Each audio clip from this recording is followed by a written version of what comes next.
Muy buenos días a todos los participantes de este webinar que estamos haciendo sobre introducción a la adaptación al cambio climático y a la planificación de la movilidad urbana. Eh, Vamos a esperar un poco más mientras que las personas van llegando. Mientras tanto, les voy a ir contando un poco sobre los objetivos de esta sesión y un poco sobre Mobilize Your City. Eh, sí, segundo. Bueno, esta formación es desarrollada por Mobilize City en colaboración con ADEM, con Despacio, también con Juan Esteban, de parte de la Alcaldía de Medellín. Y Mobilize City tiene como donantes también la Comisión Europea, la AfD, el gobierno alemán, el Ministerio de la Transición Ecológica y FEFEM.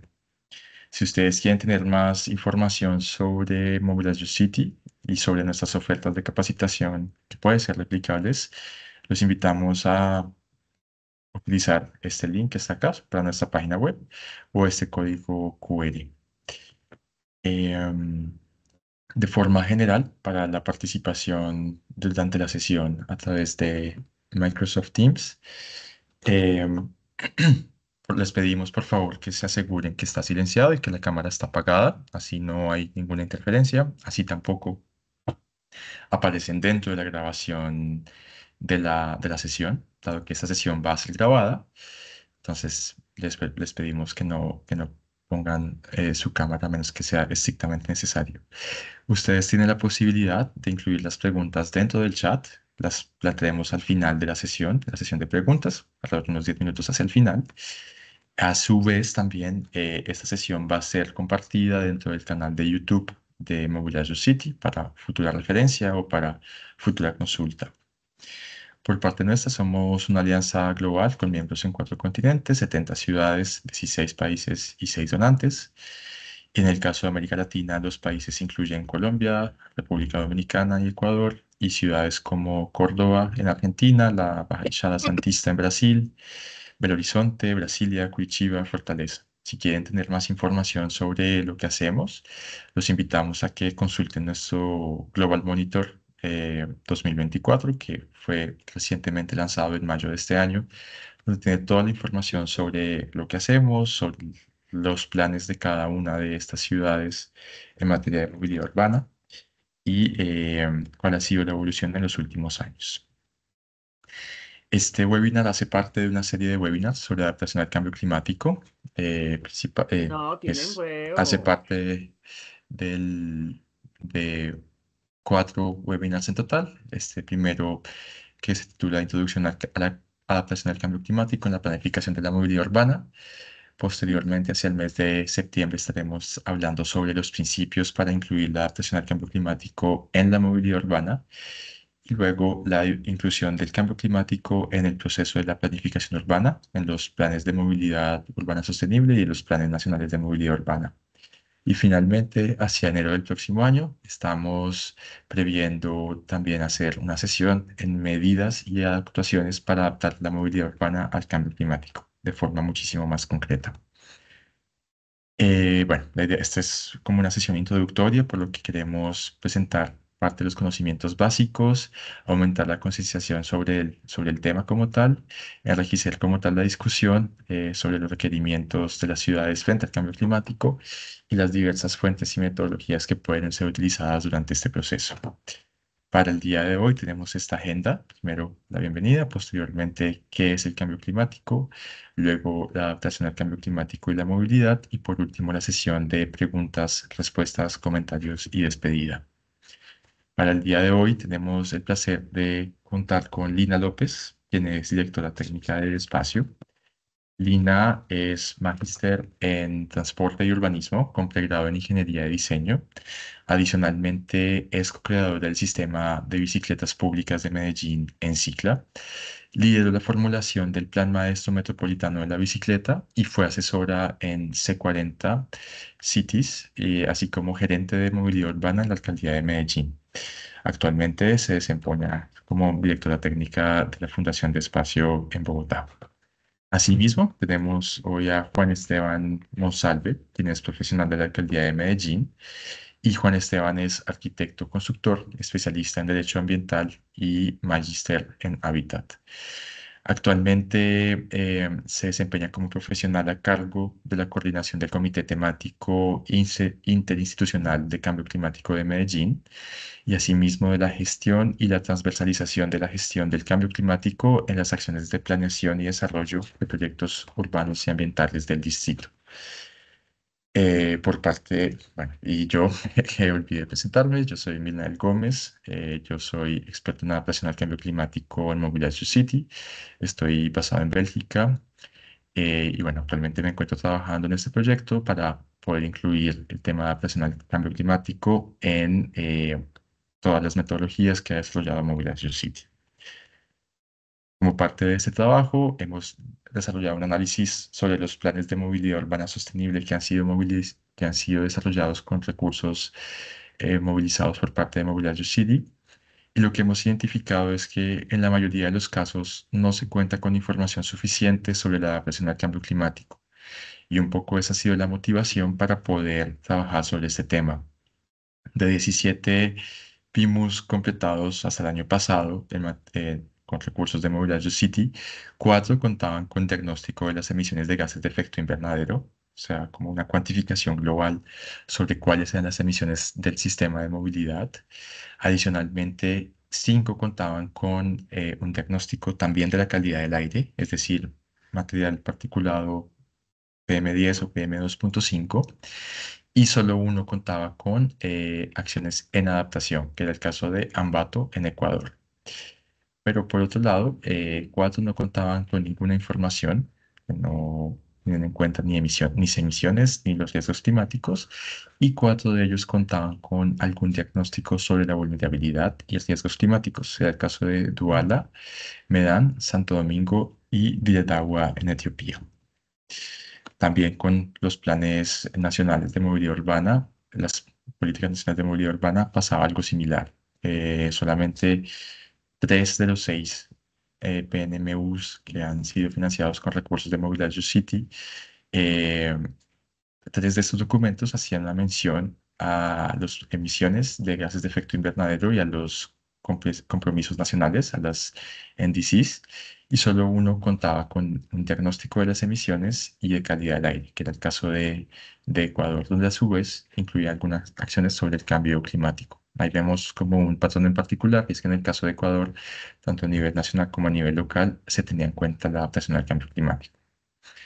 Con esto le doy la palabra a Juan Esteban para que nos presente un poco más sobre qué es el cambio climático.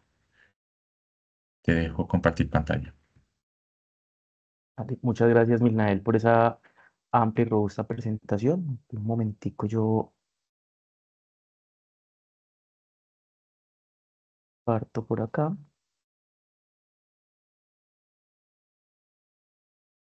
Perfecto. Primero que todo, muy buenos días para todos y todas. Quisiera saber y aprovechar que somos pocas personas quienes nos conectamos en esta mañana de hoy, bueno, tarde para Milnael, quien se encuentra en otras latitudes. eh, de qué ciudades o qué países nos acompañan, ¿cierto? Que también es un buen punto de partida poder tratar de contextualizar el ejercicio. Lo segundo también es, siempre es quizás un poco no sé hasta qué punto molesto, reiterativo cuando se hace una primera sesión en un webinar introductorio, retomar sobre la conceptualización de qué es el cambio climático, qué es adaptación, qué es mitigación. A veces sentimos que puede ser un poco exhausto y demandante volver sobre los mismos temas que ya hemos trabajado. Entonces, si ven que me voy quedando en algunas cosas, por favor no duden en pedirme que acelere. Creo que el punto de partida siempre será importante para tener lenguajes en común y también hace parte del proceso de construir escenarios en los que todos y todas tenemos la misma información, ¿cierto? ¿Quieres Bueno, partir, aprovecho y te interrumpo un poco y te cuento que están desde Lima, William, Milagros y Omar, desde Buenos Aires, Agustina, y desde Montevideo, Vincent. Desde Bogotá, Daniela también, así que nos acompañan de estos países. Perfecto, muchas gracias, Milena. Y no dudes también, Milena, en interrumpir si en algún momento me voy quedando. Bueno, partimos por la definición, insisto, creo que muchas personas aquí ya nos hemos o hemos tenido un acercamiento a este concepto de que es el cambio climático, entendido como esa variación permanente en los patrones climáticos y en las condiciones atmosféricas en un rango de largo plazo. Y hablamos de largo plazo para referirnos a por lo menos 30 años o 40 años de mediciones de cuáles son nuestros parámetros atmosféricos en cualquier lugar, ¿cierto? Entonces nos referimos al cambio climático diferente a la variabilidad climática cuando tenemos cierta evidencia de que hay una variación en esos patrones que son medios o en esas condiciones que son medias en la atmósfera.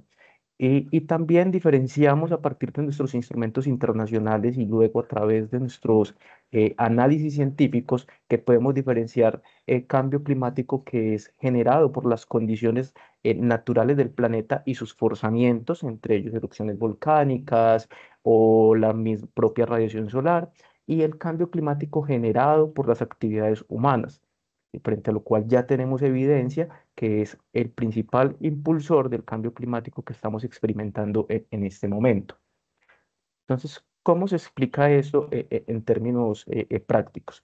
El sistema climático es un conjunto de componentes que interactúan permanentemente con un intercambio recurrente de energía, entre los cuales tenemos la biosfera, la litosfera, la hidrosfera, la criosfera bueno, la biosfera ya la había mencionado. Eh, ese intercambio permanente de energía que se materializa a través de ciclos de elementos o ciclos, por ejemplo, como el del agua, eh, se ve también impulsado por diferentes forzamientos, entre ellos o el que más suministra energía al sistema, que es el Sol, por ejemplo, pero también tenemos forzamientos generados por la acción humana, por las dinámicas propias de nuestra geología, como las erupciones volcánicas. Hablamos de un sistema que ha tardado millones de años en establecerse, millones de años en generar un equilibrio, y entre los cuales su componente más sensible es la atmósfera, que es donde se manifiestan la mayor parte de nuestros fenómenos y donde se manifiestan los fenómenos meteorológicos propiamente hablando. ¿Qué está sucediendo con la atmósfera, o mejor, qué ha sucedido con la atmósfera? En su estado natural, voy a tratar de señalar. En su estado natural, la atmósfera cuenta con una capa o mejor, un compuesto de diferentes gases, entre ellos los gases de efecto invernadero. Los gases de efecto invernadero permiten que la radiación solar de onda larga que ingresa a la Tierra, que se expresa en calor y es devuelta al espacio mediante radiación de onda corta o rayos eh, infrarrojos, puedan almacenarse una cantidad. Digamos, el efecto invernadero consiste en almacenar parte de la energía que la Tierra refleja hacia el exterior. En las condiciones en las que nos encontramos después de la revolución industrial, hay un incremento pronunciado de la concentración de gases de efecto invernadero en la atmósfera que generan que haya un menos escape del calor que la Tierra refleja, un menos escape de esa radiación infrarroja y haya una acumulación de calor. Es decir, la radiación que la Tierra emana hacia el exterior está almacenada y se está almacenando en la Tierra, acumulada en la atmósfera, acumulada en los océanos y acumulada también sobre propiamente nuestra geósfera. Eh, Básicamente estamos hablando de un sistema o de una condición que funciona como una manta o como una cobija, como un abrigo, ¿cierto? La manta no genera calor en absoluto, lo que impide es que el calor corporal escape o que haya un intercambio térmico con las condiciones externas, ¿cierto? Y bueno, estos gases y efectos de invernadero, como muchos sabrán, están representativamente compuestos o representados mejor por el dióxido de carbono, que está originado por los procesos de combustión y quema de combustibles fósiles, la quema de, la quema de biomasa, los procesos propios de la respiración, pues que no son representativos, si se quiere, pero también hay otros gases como el metano, como el óxido nitroso y gases compuestos como los hidrofluorocarbonos, que son de orden artificial.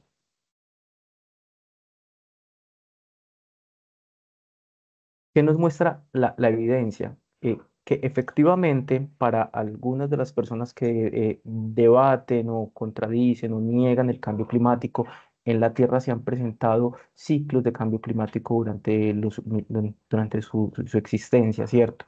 Donde se puede, a través de pruebas de paleontología y de análisis de la criosfera, se puede determinar que ha habido un aumento de la concentración de dióxido de carbono como principal gas representativo en este compuesto o en este grupo de gases de efecto invernadero en la atmósfera. Pero lo que nos muestra la evidencia es que en los últimos 800.000 años nunca ha habido una concentración de dióxido de carbono atmosférico tan alta como la que tenemos ahora. Estamos hablando de 400 partes por millón, que dobla los máximos registros en los últimos 800.000 años y que presenta un incremento pronunciado a partir de 1850 y mucho más fuerte a partir de la década de los 60, cuando se da todo el proceso y el incremento de consumo masivo de combustibles fósiles por todo este aumento en la demanda de vehículos, de carros, etcétera. Entonces, como lo muestra el meme, pues estamos poniendo el palo en nuestra rueda porque como humanidad somos conscientes de que somos el origen de la actual situación de cambio climático que cada vez estamos denominando más como una crisis, como una emergencia por sus consecuencias.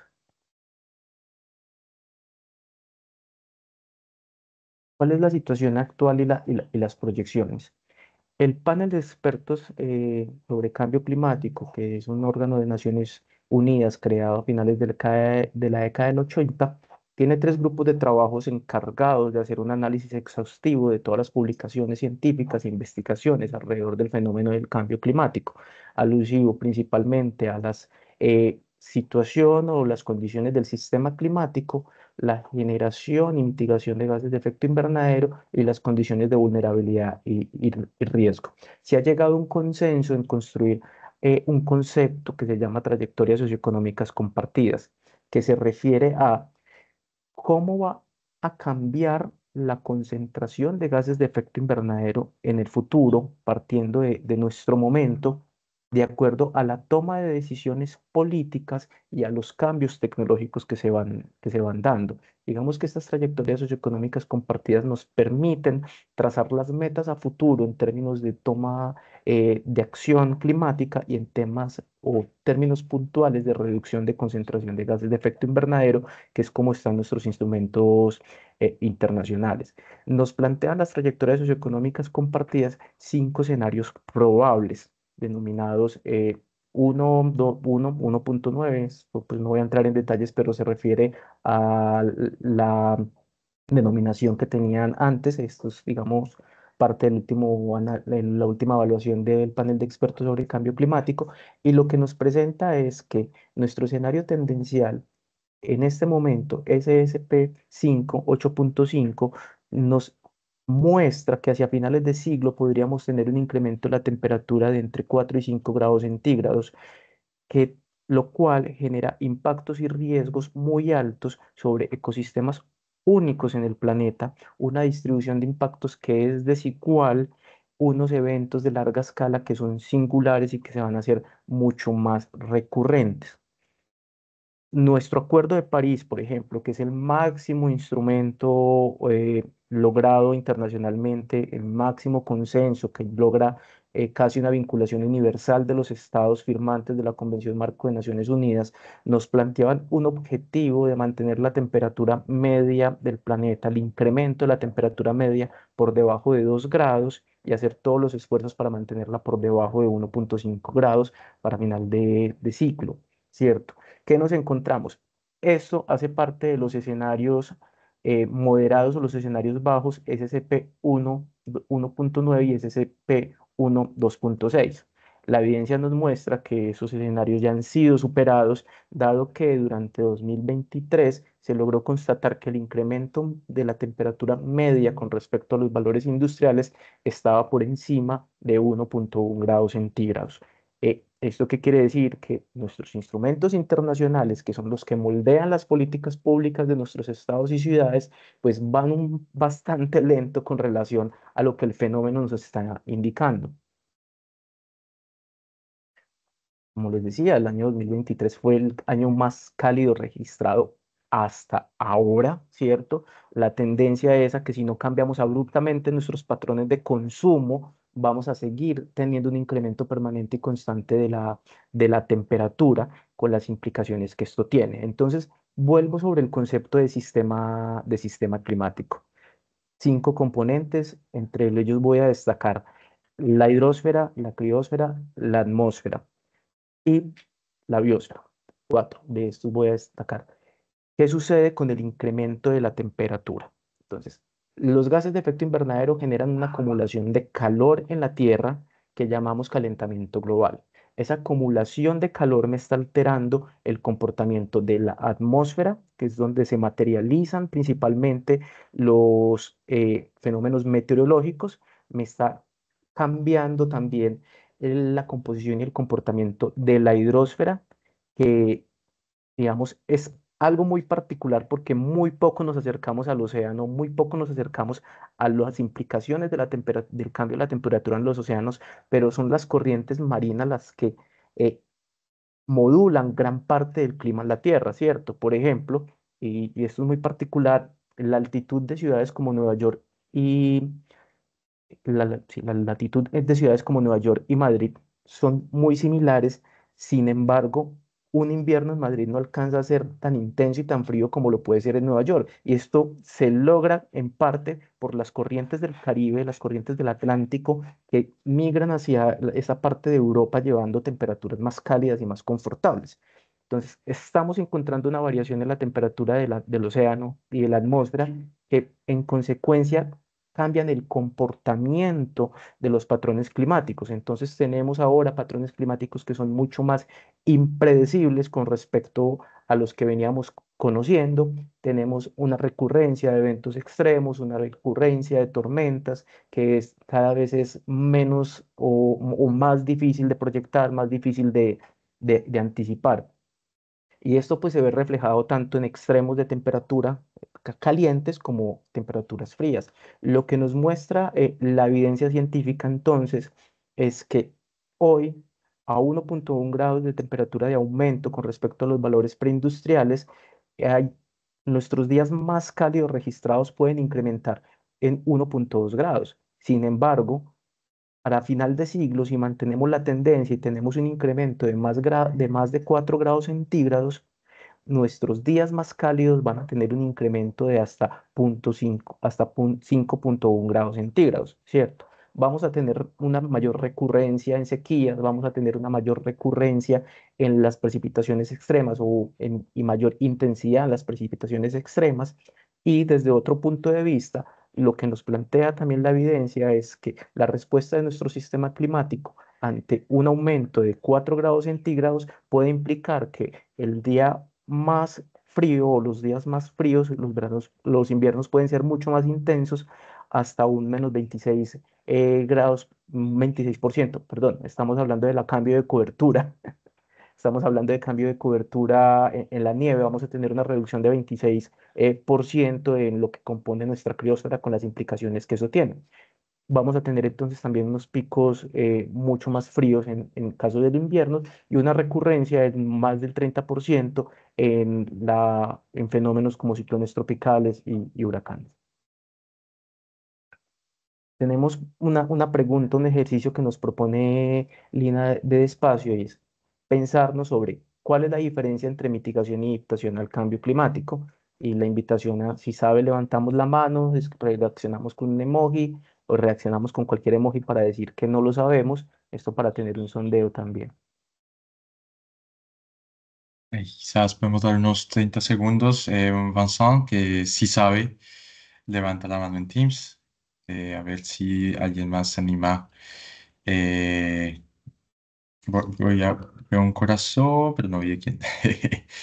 Agustina, Agustina, y veo una mano que no sabía. Bueno, tu corazón, que más o menos sabe. Entonces creo que es bastante pertinente. Y otro corazón, más o menos sabe. Creo que es bastante pertinente poder tener el ejercicio eh, de, de hacer la diferencia entre mitigación y adaptación al cambio climático. perfecto. Entonces, avanzamos para sintetizar que los esfuerzos globales se han ido agrupando alrededor del concepto de acción climática, que tiene como objeto el desarrollo de medidas encaminadas a reducir la emisión y concentración de gases de efecto invernadero y generar la resiliencia ante los efectos del cambio climático. Aquí voy a hacer una pausa para plantear un poco cómo ha ido la evolución en las discusiones políticas alrededor del tema de cambio climático. Para inicios de la década de los 90, cuando se suscribe la Convención Marco de Naciones Unidas sobre Cambio Climático, se plasma el objetivo de estabilizar la concentración de gases de efecto invernadero en la atmósfera, de modo que la acción antrópica no genere daños. Nos estamos concentrando en ese momento en revertir las causas del cambio climático, en reducir la generación de emisiones de gases de efecto invernadero o en aumentar la capacidad del sistema natural de absorber esos gases de efecto invernadero. Y en esos casos estamos hablando de medidas de mitigación. ¿Cómo nos vamos al origen del problema para reducirlo, para apalarlo un poquito y en consecuencia poder tener unos efectos mucho más manejables del cambio climático?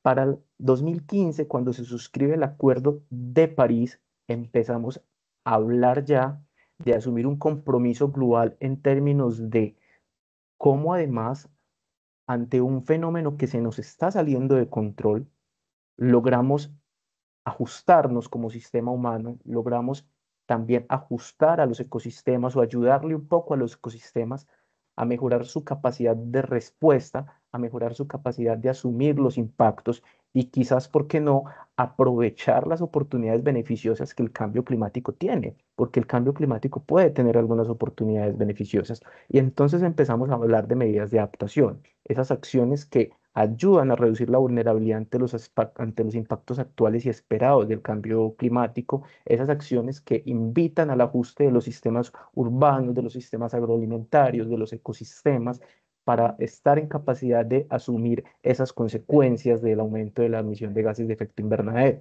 Tenemos entonces dos tipologías de medidas: aquellas que invitan a reducir las causas o mitigar las causas y aquellas que invitan a ajustarnos a sus consecuencias, ¿cierto? Además, el concepto de acción climática se ha venido ampliando en los últimos años para empezar a invitar a generar medidas que agrupen la justicia climática, que empiecen a reconocer que los impactos del cambio climático son diferenciales y que afectan efectivamente a la población mucho más pobre, a la población que ha sido tradicionalmente rezagada tradicional e históricamente segregada o históricamente discriminada. Entonces, ahora el concepto de acción climática nos invita a emprender medidas que, además de contribuir a la reducción de gases de efecto invernadero, contribuir a la reducción de la vulnerabilidad, inviten a contribuir a la reducción de las brechas de desigualdad. Entonces voy al concepto de riesgo climático, entendido el riesgo como el potencial de pérdidas y daños generados por la materialización de un fenómeno climático. Este concepto de riesgo climático se deriva en primer lugar de las discusiones de la Agencia de Naciones Unidas para la Reducción de Riesgo de Desastres, y adapta un poco sus variables y su avance conceptual a los cambios generados por el cambio climático. Esto, a la izquierda vamos a ver un poco el concepto de que plantea el quinto informe del IPCC, en los cuales reconoce el riesgo como la convergencia de una amenaza climática, un evento que se está viendo exacerbado por los efectos del cambio climático, unas condiciones de exposición física ante esos eventos y una vulnerabilidad que se explica por patrones socioeconómicos y trayectorias socioeconómicas y culturales, ¿cierto? Para el sexto informe del IPCC, nos mantenemos bajo el mismo enfoque conceptual, pero empezamos a advertir la necesidad de conocer esa interrelación entre una cosa y la otra, ¿cierto? Porque empezamos a comprender que la exposición física ante fenómenos climáticos se explica también, o hay capacidad de explicarla, en razón de las trayectorias socioeconómicas y culturales. ¿Por qué? una persona o un grupo poblacional se encuentra más expuesto que otro ante un fenómeno climático, porque hay unas causas subyacentes relacionadas con el acceso a empleo digno, con el acceso a condiciones de igualdad, etcétera, que llevan a que yo me encuentre en una situación de amenaza o exposición mucho mayor. Entonces, resumiendo, el riesgo climático se entiende como el potencial de consecuencias adversas para los sistemas humanos y ecológicos a causa de los efectos del cambio climático. Los riesgos pueden surgir del cambio climático, así como de las respuestas humanas al mismo, ¿cierto? Porque también nuestros patrones de comportamiento nos pueden llevar a situarnos en situación de riesgo. En el contexto de los impactos del cambio climático, los riesgos entonces resultan de la interacción entre amenazas climáticas y la exposición. ¿Cuáles son los fenómenos que representan para mí un potencial o un potencial daño o que potencialmente pueden ocurrir para dañarme? ¿Cuáles son las condiciones que físicamente me hacen expuesto y cuáles son las condiciones que me hacen económica, social o culturalmente vulnerables a verme afectado a estos eventos climáticos? Entonces podemos empezar a hablar de dimensiones en el concepto de riesgo climático. Vulnerabilidad, entendida como la propensión o predisposición a verse afectado negativamente por una amenaza o un evento climático. Y aquí hay que señalar que la vulnerabilidad conceptualmente viene siendo compuesta o viene entendiéndose como la relación entre el concepto de sensibilidad, qué tan susceptible soy yo como sistema a verme dañado o afectado por efectos del cambio climático, y la capacidad para afrontarlo. Yo, ¿qué tanta capacidad de respuesta tengo? ¿Qué tanta capacidad tengo de ajustar mi sistema para hacer frente al cambio climático? La amenaza o peligro, que es la posible ocurrencia de un evento físico natural inducido por el hombre, la tendencia que puede generar impactos en la salud o generar pérdidas o daños. Y aquí entonces empezamos a ver todo un abanico de posibles amenazas y peligros en las cuales relacionamos inundaciones, olas de calor, sequías, etcétera, y la exposición, que es la presencia de personas, medios de vida, especies, ecosistemas, funciones o recursos o infraestructura, en este caso y para lo que nos reúne asociada a los sistemas de movilidad, que pueden estar ubicadas en un entorno en el cual podrían verse afectados o enfrentar eventos adversos, ¿cierto? Nuevamente recogemos también entonces qué es la adaptación al cambio climático. Si la adaptación al cambio climático se refiere a las acciones que ayudan a reducir la vulnerabilidad frente a los impactos actuales o esperados del cambio climático y a los procesos de ajuste de mis sistemas frente al clima real esperado y sus efectos, entonces yo entiendo que la adaptación al cambio climático implica o puede implicar dos cosas, o quizás tres, pero me voy a centrar en dos. Uno, ¿cómo reduzco la sensibilidad de mi sistema? ¿Cómo reduzco yo la susceptibilidad a verme afectado? Y dos, ¿cómo mejoro la capacidad de respuesta o la capacidad para asumir los efectos positivos del cambio climático como algo propio de mis sistemas? Y así vamos a reducir la vulnerabilidad. Dentro de esto también pueden entrar acciones que son indebidas y que podemos agrupar dentro del concepto de maladaptación. Son acciones que pueden aumentar el riesgo de resultados adversos con el clima tras alguna intervención que pretende hacer un cambio de adaptación o que pretende hacer un cambio del sistema para no verse afectado por los efectos climáticos. Aquí les queremos traer un ejemplo. En la parte superior derecha es una vía que comunica dos de las dos importantes ciudades en Colombia, Barranquilla y Santa Marta, sobre el litoral Caribe. Esta vía rodea toda el borde de costa, ¿cierto? Y pues se ve altamente afectado tanto por fenómenos como el incremento del nivel del mar, como por la erosión costera derivada por el oleaje y las mareas.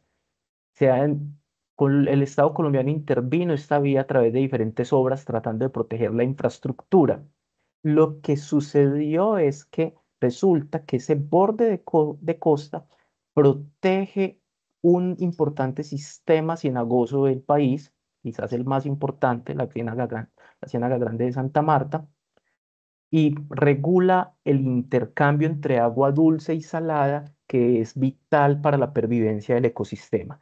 Lo que hicieron las obras de infraestructura fue alterar ese intercambio de agua dulce y salada, modificando las condiciones del agua en la ciénaga y afectando naturalmente a los valores ecosistémicos y particularmente a la población pobre de pescadores que vive allí. Entonces aquí podemos hablar de una práctica de mala adaptación.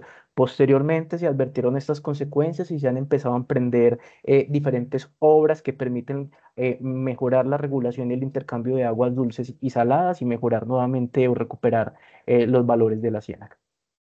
Empezar a comprender estos interrelación entre yo como sistema me voy ajustando para enfrentar el cambio climático y sus consecuencias, pero además cómo mientras que me ajusto, empiezo a mejorar las condiciones culturales, económicas, empiezo a mantener la función y la identidad de los grupos culturales, empiezo a mejorar también y a generar consecuencias positivas sobre otros sistemas, es lo que se busca bajo el concepto de resiliencia climática, entendida no solo como la capacidad para anticipar y gestionar los impactos climáticos, sino también como esa capacidad de transformarme, de evolucionar un poco más allá y de tener un constante ciclo de aprendizaje y transformación. Entonces ya empezamos a hablar de adaptación transformativa y de la transformación como lo que buscamos en el ejercicio de la adaptación.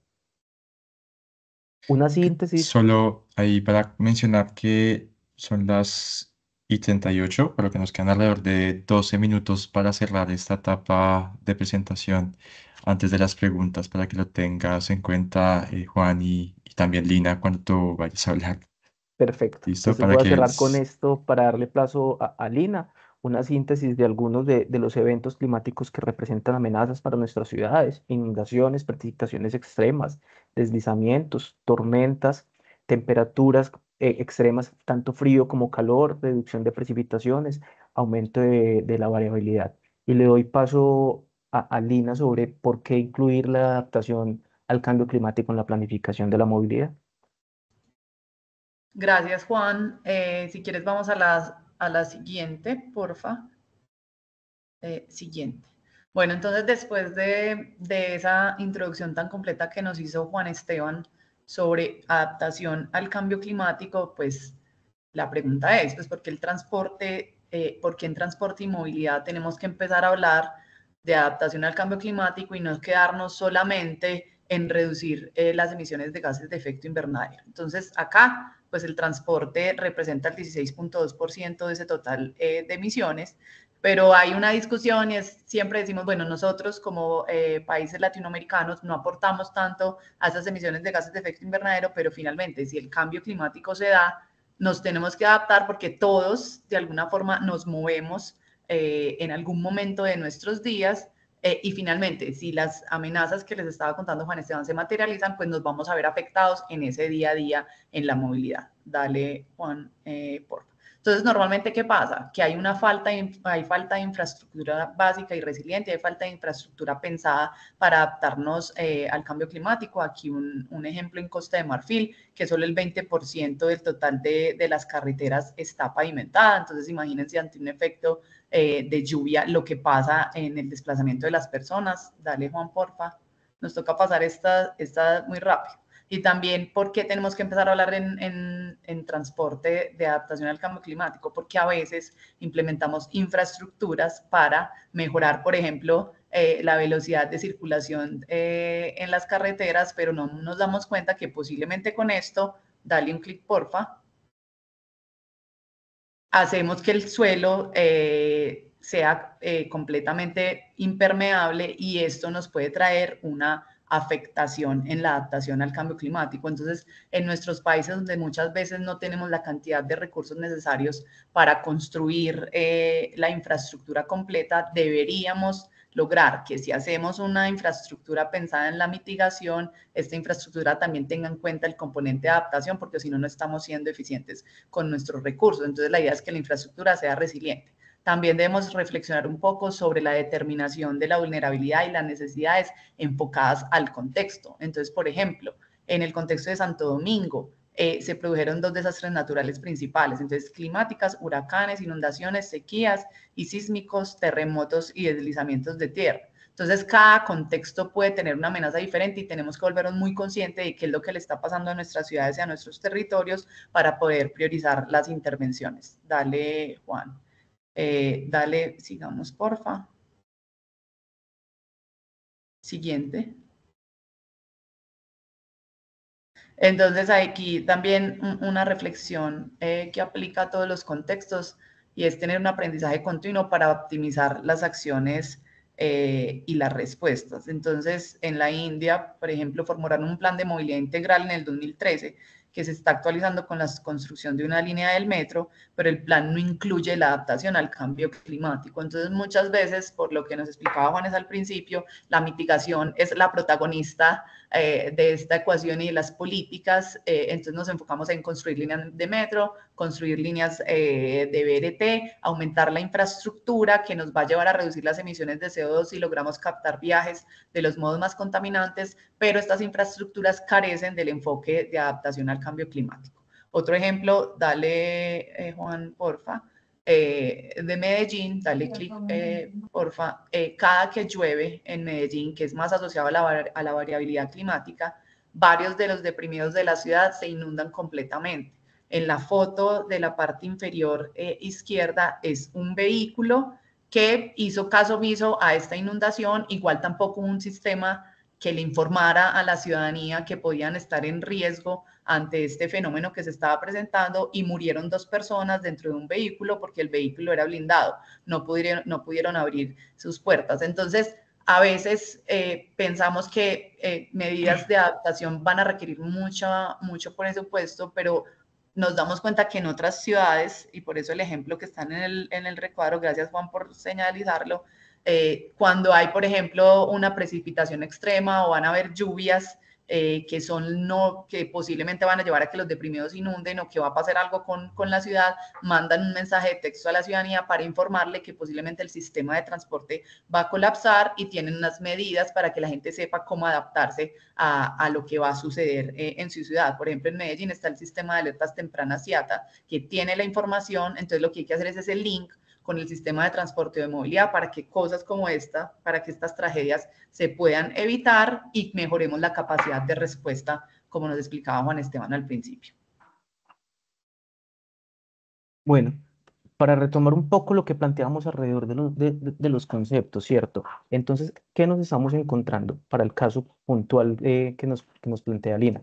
Tenemos un evento climático o amenaza que son las precipitaciones extremas. En Medellín ya tenemos evidencia de que han venido incrementando la cantidad y frecuencia de agua que puede caer en una hora y nos encontramos con unas situaciones que nos hacen vulnerables, poco adaptados o susceptibles a vernos afectados. En primer lugar, una infraestructura de drenaje insuficiente que fue diseñada para las condiciones de mediados del siglo XX. Tenemos una pobre gestión del tráfico para estas condiciones de lluvia y un bajo acceso a información en tiempo real que permita a los usuarios tomar decisiones.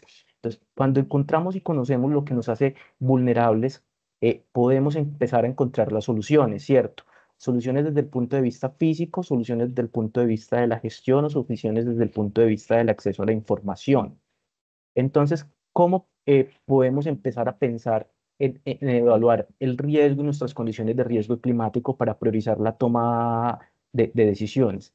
La invitación es a empezar a generar un compendio de cuáles son esos indicadores, índices o variables que nos permiten medir la capacidad adaptativa y la sensibilidad para determinar la vulnerabilidad e identificar también esas fuentes de información que nos permitan indicar o determinar qué tan expuestos o qué tipo de amenazas o qué tan amenazados nos tenemos o estamos alrededor de algún evento climático, ¿cierto?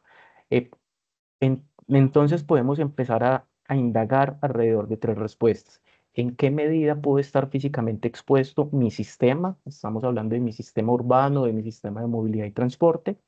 ¿Cómo respondemos y qué herramientas tenemos para responder a esos peligros? ¿Y por qué somos susceptibles a los impactos? Y siempre tendremos que tener presente que aquí hay una interrelación entre sistemas y elementos que componen el medio urbano. Y eso nos lleva también a hacer una evaluación de cuáles son los impactos que podemos tener, ¿cierto? Muchas veces la información se nos convierte en un limitante, pero allí hay, digamos, algunos medios y algunas estadísticas que nuestras ciudades han venido levantando y que nos permiten empezar a pensar en términos de adaptación. Además, tenemos instrumentos como los atlas desarrollados por el panel de expertos sobre cambio climático, las comunicaciones nacionales, que nos permiten también intuir cómo ha ido variando el clima y cómo se espera el comportamiento del clima al futuro. Entonces, podemos empezar por hacer unos ejercicios simples de parametrización que nos permitan identificar qué tipo de evento afecta a mi sistema, es susceptible a verse afectado por este y qué tipo de impacto puede generar. El ciclo de planificación de la adaptación entonces parte por identificar esas necesidades de adaptación y es decir, por qué soy vulnerable, por qué soy susceptible a verme afectado, identificar y evaluar las opciones de adaptación y aquí siempre vamos a procurar que se traten de opciones que además permitan generar otros beneficios o cobeneficios en ese marco de interdependencias, pero que se enmarquen además bajo el concepto de justicia climática. Cómo yo trato de cerrar las brechas que existen entre los grupos más aventajados y los grupos que son mucho más vulnerables frente a los efectos del cambio climático. Y además considerar si mi medida además puede ayudar a reducir la generación de emisiones de gases de efecto invernadero, pues va a ser una medida mucho más robusta. Siempre adelantar acciones de monitoreo y evaluación es fundamental para medir la eficacia y eficiencia de la inversión que estoy haciendo. Y aquí queríamos hacer la reflexión a través de los diferentes enfoques de adaptación al cambio climático que nos hemos venido planteando, ¿cierto? La adaptación basada en comunidades que reconoce y centra la gestión en las capacidades de las comunidades para responder a los problemas, la adaptación basada a los ecosistemas que hace parte de este grupo grande de las soluciones basadas en la naturaleza y que reconoce la capacidad de los ecosistemas para adaptarnos, para responder. Y aquí, por ejemplo, ejemplos grandes como el uso de manglar para mitigar la erosión costera y el aumento del nivel del mar y los ciclones y tifones, la protección de los corales también para proteger las zonas costeras de los efectos de los huracanes, la adaptación basada en infraestructura, que es quizás la que ha venido siendo el paradigma en la respuesta de la gestión de riesgo en nuestros gobiernos y la adaptación basada en tecnologías que cada vez va ganando mucho más terreno para la toma de decisiones y sobre todo para la toma de decisiones en tiempo real. ¿Cuál de estos es el mejor? Pues creería que la mejor respuesta es lograr una convergencia de estos enfoques, siempre también bajo una perspectiva de justicia climática, va a ser la mejor forma de afrontar los efectos del cambio climático. Y siempre reconocer que hay sistemas interconectados y que la respuesta debe obedecer a estas relaciones. No Milnael, sé no si... sé, nos quedan 10 minutos, Sí, entonces no pero creo sé. que no creo que es mejor presentar el caso de Medellín como de mala adaptación para no entrar en el detalle del caso de estudio de Bangalore y así Ok, dejamos unos minutos para, para las preguntas. ¿Les parece listo. Y bien?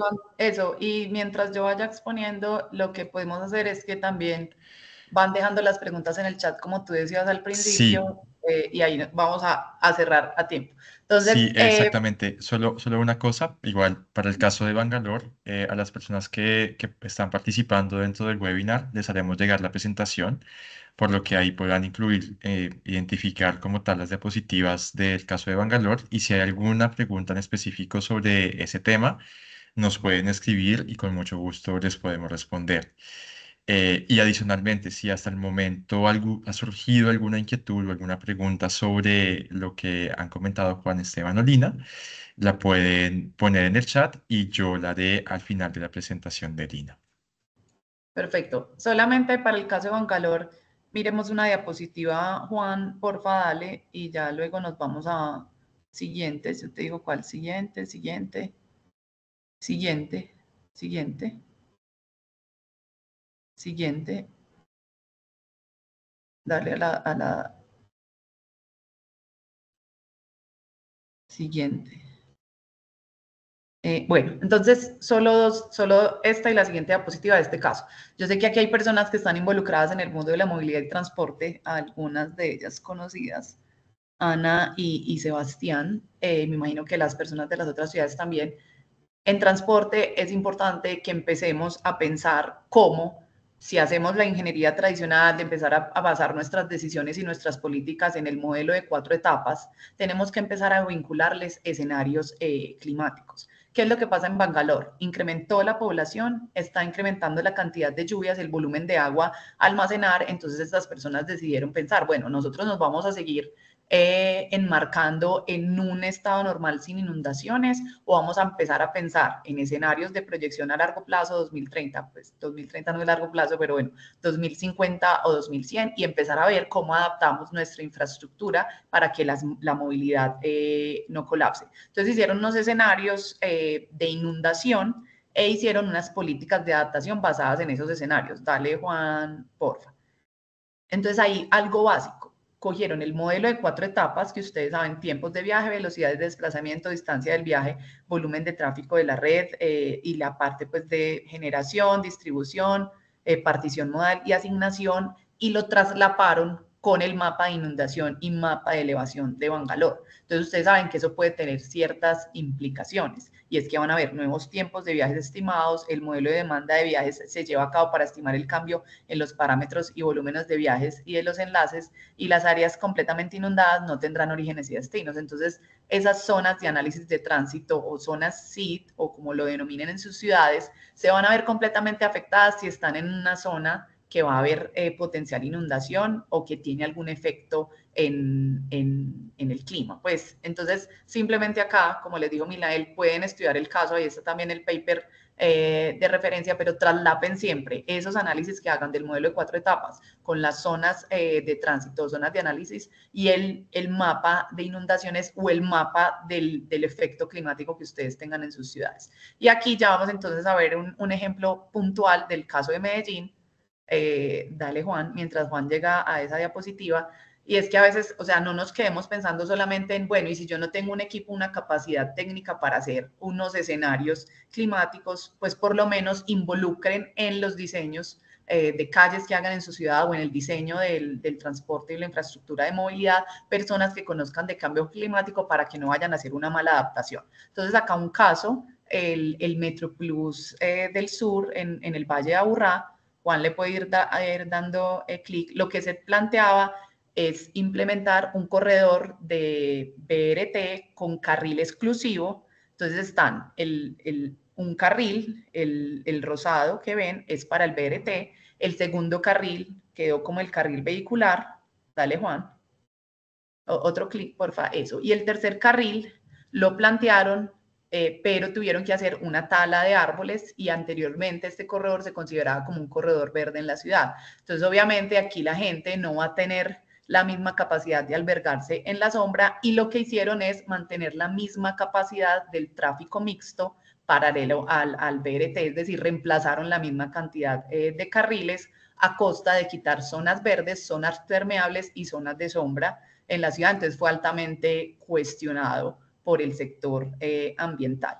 Este es otro ejemplo, mal adaptación, y lo pondría entre comillas porque fue un proyecto bastante interesante para la ciudad de Medellín, incluso ganó premios internacionales porque reemplazaron la cobertura dura, adoquines y concreto, por cobertura vegetal. Entonces, en la izquierda ven cómo era antes el separador en una calle de Medellín, y cómo luego el separador le sembraron árboles, sembraron diferentes plantas, entonces se convirtió en un proyecto de paisajismo. Dale, Juan.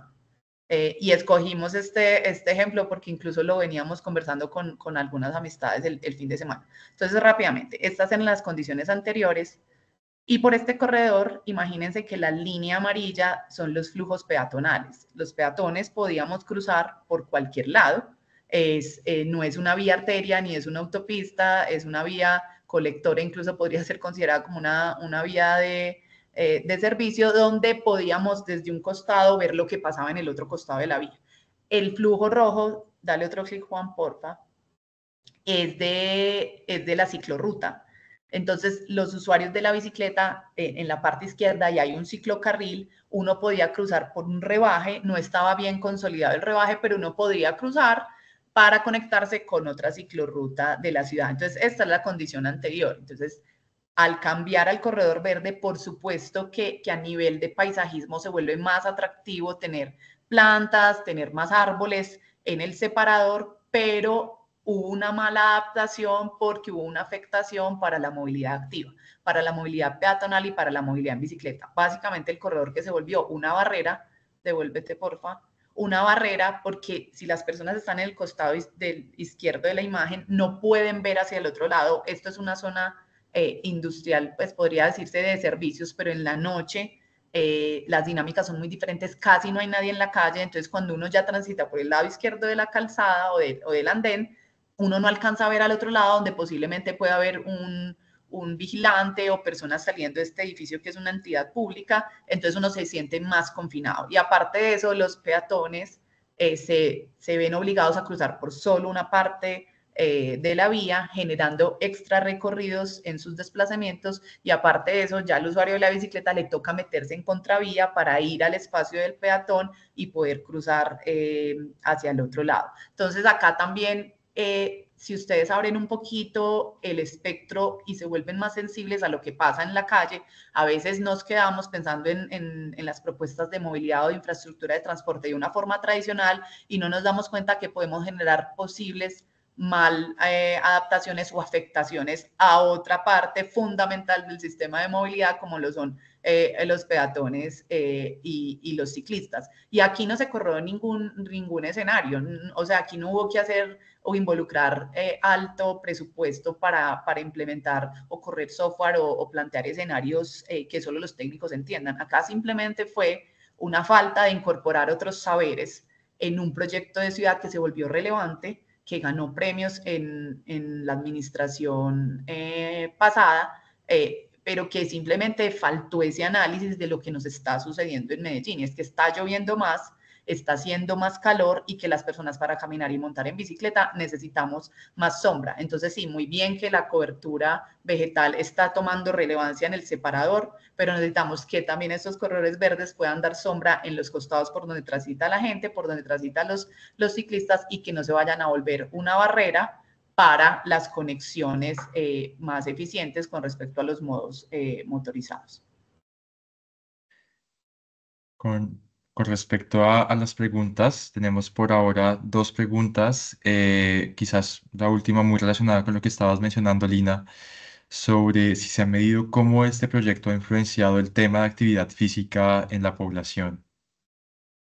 No, Me no se imagino midió. yo, perdón, me imagino referencia como a caminata y bicicleta, principalmente. Ah, bueno, pero ¿sobre el de Envigado o sobre el de Corredor Verde? No estoy seguro, yo creo que el último, porque fue Bueno, hace un minuto pero en igual hago Medellín. yo la diferenciación y en los dos no se, en los dos no se ha medido. En el Ok, único que se hizo corredor algún tipo verde. de... Exacto, en el único en los corredores verdes se hizo una medición que obviamente pues las personas académicas y expertas en estos temas seguramente tendrán muchas preguntas al respecto. Es que la ciudad dice que gracias a los corredores verdes se redujo en 2%, en 2 grados centígrados la temperatura.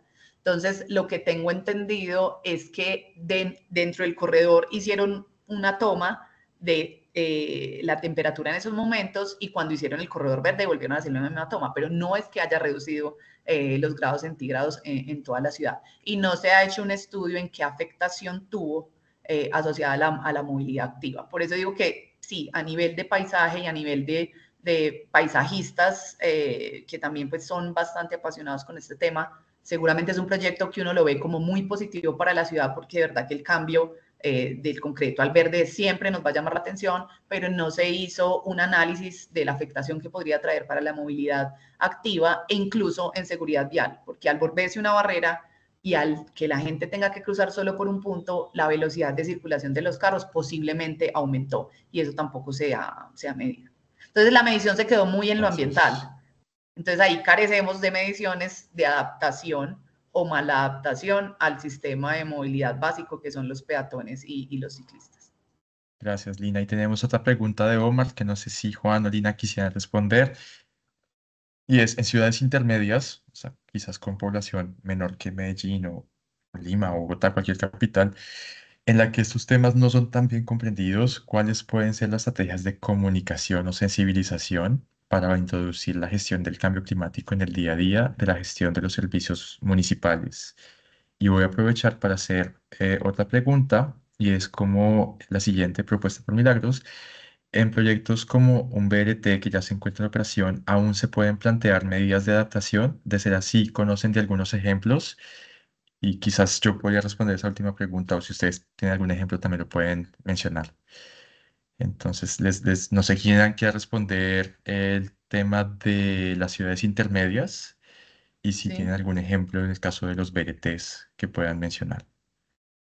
Juan, si quieres tú Sí, responde desde la administración y yo desde una organización externa. Y Milay, si quieres respondes tú la última que dijiste que la podías hacer. perfecto. Eh, Omar, no, gracias por la pregunta.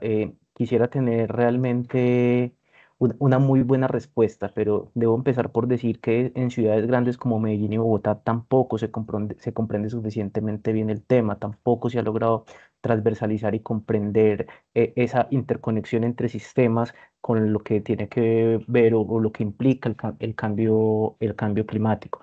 Entonces, creo que no podría darte un ejemplo o una estrategia que pueda tener certeza sobre su impacto o sobre que vaya a funcionar.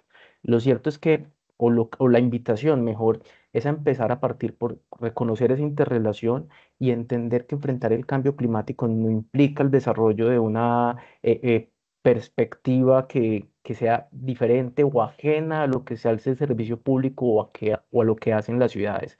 Es partir por comprender que muchos de los procesos urbanos y muchos de los procesos que las ciudades ya emprenden en cualquier tamaño tienen una relación intrínseca con el cambio climático. Algo tan esencial como la gestión de residuos sólidos que está a cargo de las entidades territoriales en el caso colombiano, no sé cómo funciona en otros países, pues vamos a empezar, o la invitación es empezar a hacer, digamos, alusión del mensaje de que los procesos de separación contribuyen al cambio climático. Y miren que no estamos introduciendo una medida nueva o una medida disruptiva, estamos modulando el lenguaje y cambiando el lenguaje de a poquito.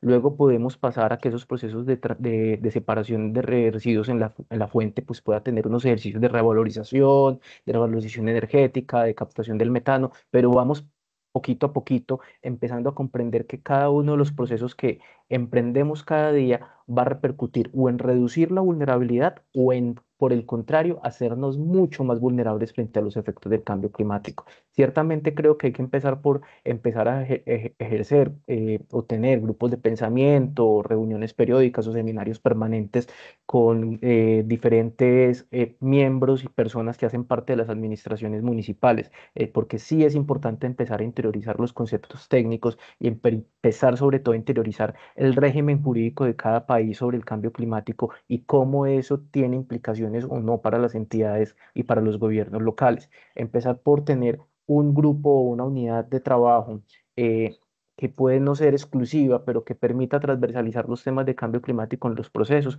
puede resultar fundamental. Y ahora, si los entidades o los gobiernos locales tienen procesos de educación de cara al público en términos de educación ambiental, pues siempre será bien visto que estos procesos empiecen también a generar unidades de conocimiento o unidades de divulgación alrededor del cambio climático y especialmente de sus impactos. Yo Gracias, solo Juan. quiero adicionar algo, sé que ya estamos pasados de tiempo, pero Juan da una respuesta desde lo institucional y finalmente eso es lo que deben hacer las instituciones. Pero yo que también estuve en el sector público, mientras en lo público uno planea algo, las redes sociales ya le están diciendo a la gente cómo hacer las cosas. Entonces sí creo que hay que meter la parte de la emoción, incluso influencers, que le digan a la gente de una forma muy básica cómo esto lo puede afectar en su día a día. En transporte, por ejemplo, sale un video en TikTok de alguien diciendo, mire, ya uno se puede saltar esta norma de esta forma y ya toda la ciudadanía sabe o toda la gente que va en moto sabe cómo saltarse una norma. Entonces, literal, hay que involucrar el fenómeno de las redes sociales en cómo transmitimos el mensaje para poder volverlo más masivo. Si no, se va a quedar o nos va a tomar más tiempo de que las discusiones que se tienen dentro de esos grupos técnicos que muchas veces son pequeños no permeen a toda la ciudadanía y las redes sociales van a seguir educando frente a la movilidad y frente al clima y es donde las instituciones se van a ver un poquito atrasadas frente a ese fenómeno del TikTok y del Instagram. Y solo sobre eso quisiera complementar que la comunidad es algo muy importante en todos estos procesos de adaptación y en ese sentido contar con ellos es realmente fundamental. Aparte porque ellos son quienes están directamente involucrados en los efectos del cambio climático. Respecto a la segunda pregunta sobre el BRT, a ver, ahí tendría como sugerencias muy puntuales. La primera es el tema del el sistema de desagüe, el sistema de desagüe de aguas lluvias, que suele estar o muy pequeño, las tuberías no son suficientemente grandes, o el mantenimiento y la limpieza puede ser un tema importante en las épocas de lluvias. También generar más espacios verdes con arborización o que permitan reducir el efecto de isla de calor y también que permitan que permitan aumentar la capacidad permeable del suelo, es decir, que haya más espacio para las lluvias. Esos serían como dos ejemplos concretos. Sí, esas serían como las medidas que se pueden plantear. Creo que con esto podemos dar por cerrado el webinar. Pedimos disculpas por tomarnos 7 minutos más y agradecemos a todos los que se quedaron hasta este momento. Muchísimas gracias a Juan y a Lina por el tiempo, la dedicación, la preparación de las diapositivas y por acompañarnos el día de hoy.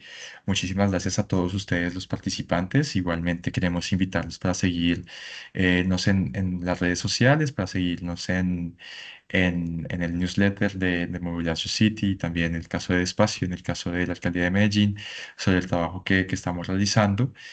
Y hasta una próxima oportunidad. Como les comentaba, esta grabación va a estar disponible en YouTube, creería yo que a final de la semana, y las láminas van a estar disponibles vía correo electrónico en el transcurso también de esta semana. Bueno, muchísimas gracias. Hasta luego. Muchas gracias. Chao. Chao.